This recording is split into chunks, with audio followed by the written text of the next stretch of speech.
বাংলাদেশের বিরুদ্ধে কৌশলে বিভিন্ন ষড়যন্ত্র শুরু করেছে পার্শ্ববর্তী দেশ। এবং আপনারা জানেন যে একজন বিতর্কিত সাংবাদিক পরিচয়ধারী ব্যক্তি, তিনি বিশেষ করে চট্টগ্রামের যে অঞ্চল রয়েছে, এই চট্টগ্রামের অঞ্চলকে নিয়ে আপত্তিকর মন্তব্য এবং বক্তব্য দিয়েছেন। এক বাক্যে তার দেশে বিভিন্ন ধরনের কল্যাণ সাধিত হবে যদি এই চট্টগ্রামের যে অঞ্চলটা, এটাকে যদি তাদের হয়ে যায়। আমি এখানে বেশ বড় ধরনের একটি ষড়যন্ত্রের গন্ধ খুঁজে পাচ্ছি, কারণ এগুলো হচ্ছে তাদেরকে সৃষ্টি করা হচ্ছে।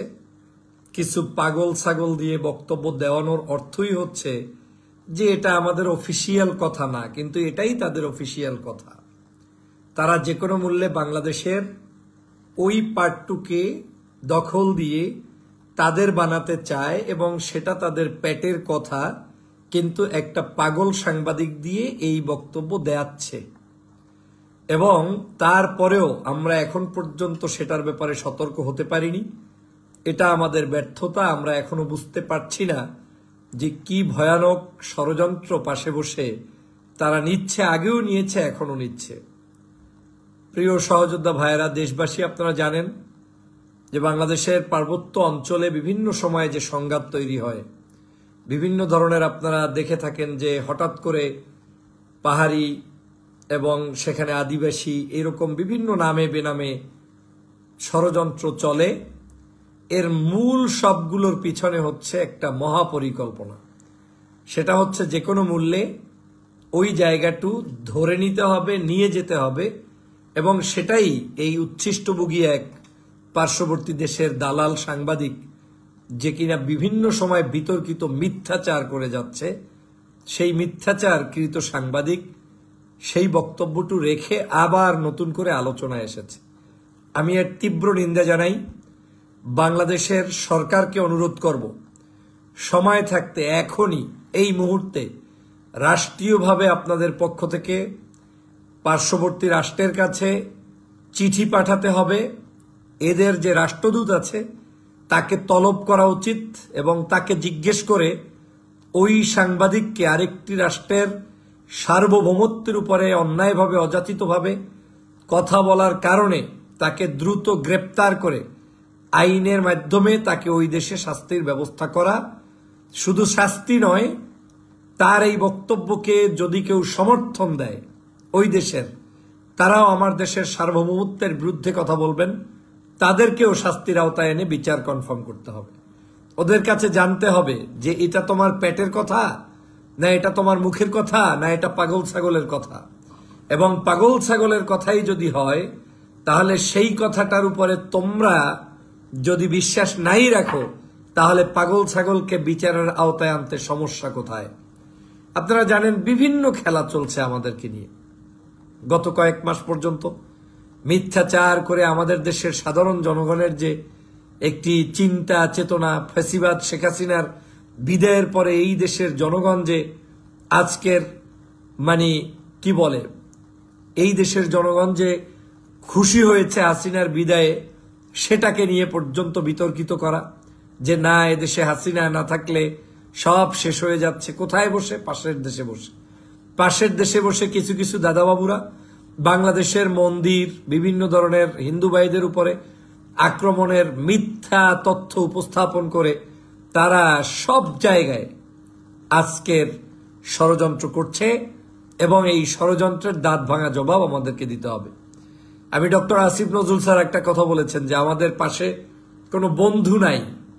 একদম সত্য কথা বলেছে। আমাদের আশেপাশে কোনো বন্ধু রাষ্ট্রই এখন আর নাই। যদিও আমরা কামনা করি তারা বন্ধু থাকুক, কিন্তু আসলে বন্ধুত্বপূর্ণ রাষ্ট্র নাই। আমাদের উপদেষ্টা নাহিদ সাহেব ইতিমধ্যে বলেছেন যে আমার দেশকে নিয়ে যাতে পাশের দেশ কোনো মাথা না গামায়, এদেশের হিন্দু, মুসলমান, বৌদ্ধ, খ্রিস্টান সবাই আমাদের নাগরিক, তাদের সকল দায় দায়িত্ব আমাদের। এটাই বাস্তব কথা। কিন্তু তারা এই কথা শুনতে চায় না। তারা যে কোনো মূল্যে একটা দাঙ্গা, একটা শয়তানি, একটা মুসলমান হিন্দুদের মধ্যে বিভেদ সৃষ্টি করা, দেশের মধ্যে সার্বভৌমত্বকে দখল করে নিয়ে ভিন্ন আঙ্গিকে এই দেশের মধ্যে ষড়যন্ত্র অব্যাহত রাখা, এটা তারা করতে চায় বিধায়ী আজকের ওই পাগল সাংবাদিক দালাল সাংবাদিক, উচ্ছিষ্টভোগী একটা কি বলবো চরম মাত্রার ধিকৃত সাংবাদিক, যে কিনা নিজে জানে না যে হাউ টু স্পিচ, কথা বলতে জানে না, নিজে সেখানে আমার দেশের সার্বভৌমত্বকে নিয়ে প্রশ্ন তোলে। প্রিয় বন্ধুরা আমার, এখনই ওদের এই গোড়া কেটে দিতে হবে। আমার দেশের 1 ইঞ্চি জমিও আমরা কারো কাছে পরাধীন হতে দিব না। আমার দেশের স্বাধীনতা সার্বভৌমত্বকে নিয়ে যারাই খেলতে চাবে, পাকিস্তানিদেরকেও আমরা যেমন খেলতে দেইনি, আমাদের দেশ নিয়ে আমাদের এই ষড়যন্ত্র কাউকে করতে দেইনি। আমরা তখন যুদ্ধ করে দেশকে রক্ষা করেছি। আমার দেশের মধ্যেও ফেসিবাদকে দেশ থেকে তাড়িয়েছি। তেমনি আগামী দিনেও আমাদের দেশের মধ্যে যদি কেউ ষড়যন্ত্রের শয়তানির কোনো চিহ্ন শুরু করে, সেটাও আমরা কোনোভাবে স্থান দিব না ইনশাআল্লাহ। সেক্ষেত্রে জনগণকে ঐক্যবদ্ধ হতে হবে, সেনাবাহিনীকে সর্বদা প্রস্তুত থাকতে হবে, আমার দেশের পুলিশ প্রশাসন সহ সকল বাহিনীকে জাতীয় ঐক্যমত সৃষ্টি করে দেশ রক্ষার জন্য সবাই মিলে এগিয়ে আসতে হবে। এই দেশ আপনার, এই দেশ আমার, এই দেশ সকলের। এই দেশকে নিয়ে কাউকে ধান্দাবাজির সুযোগ করতে দেওয়া যাবে না ইনশাআল্লাহ। প্রিয় ভাইরা আমার, আপনারা বাংলাদেশের বিভিন্ন প্রান্তে ষড়যন্ত্রের গন্ধ যে পান, এই গন্ধগুলো যখন আসে তখন একটা মনে রাখবেন, এটা কোনো এমনি এমনি আসে না। এটা একটা মাস্টার প্ল্যানের অংশ হিসেবে আসে।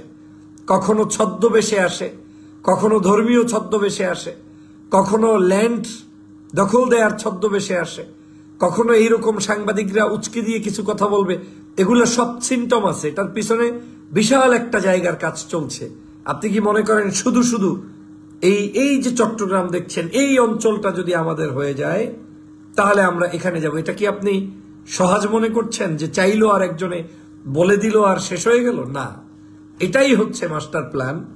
যারা এই কাজগুলা করে, যেই এজেন্টরা এইগুলা করে, তাদের এরকম করেই 1 বাই 1 দখল দেয়ার ষড়যন্ত্র করে এবং সেই দখলদারিত্ব তারা দিতে চায় এবং তাদের সেই চক্ষু পড়েছে। ওই চক্ষু চিরদিনের জন্য বন্ধ করে দিতে হবে। আমরা আমাদের মাতৃভূমি, আমাদের এই ল্যান্ড, আমাদের এই অস্তিত্ব, এইটা কোনো দিন কোনো অবস্থায় বিলীন হতে দিব না। বাংলাদেশের শত সমস্যা থাকবে, আমরা নিরসন করব। বাংলাদেশের রাজনৈতিক অনৈক্যমত থাকবে, আমরা ঐক্যমত সৃষ্টি করব। বাংলাদেশে আপনার সাথে আমার প্রবলেম আছে, আমরা সেটাকে প্রবলেম সলভ করব। কিন্তু পাশের কোনো দাদাবাবু নাক ঢুকাবে, ইন্টারাপ্ট করবে, সেই সুযোগ আজকে আমাদের কোনো জায়গায় দেওয়ার সুযোগ নাই এবং আমরা সেটা হতে দিব না ইনশাল্লাহ।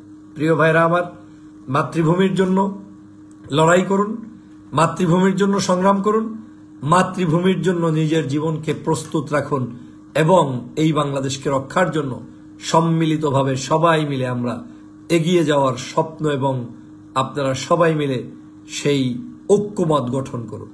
আমাদের এই দেশ সার্বজনীন, সবার বাংলাদেশ। এই বাংলাদেশকে কোনো অবস্থায় কারো হাতে বিলীন হতে দিব না ইনশাল্লাহ। যারা এই ষড়যন্ত্র করেছে, যে লোক এই বক্তব্য দিয়েছে, আমি আবারও তত্ত্বাবধায়ক এই অন্তর্বর্তীকালীন সরকারের ডক্টর মোহাম্মদ ইউনূস সাহেব এবং পররাষ্ট্র মন্ত্রণালয়ের যে দায়িত্বে আছেন, স্পষ্ট বার্তা দিতে চাই, ডাইরেক্ট আপনি এখনই ওদের অ্যাম্বাসেডরকে ডেকে এনে কড়া জবাব চান এবং ওকে গ্রেপ্তার করার এই মুহূর্তে আহ্বান জানান। আর বিন্দুমাত্র ছাড় নয়, আর বিন্দুমাত্র সুযোগ দেয়া নয়। আমার দেশকে নিয়ে কোনো খবরদারি ওদেরকে করতে দিব না ইনশাল্লাহ। সবাই ভালো থাকবেন, সুস্থ থাকবেন, ভিডিওটি শেয়ার করে দিবেন। আল্লাহ হাফেজ। আসসালামু আলাইকুম ওয়া রাহমাতুল্লাহি ওয়া বারাকাতুহু।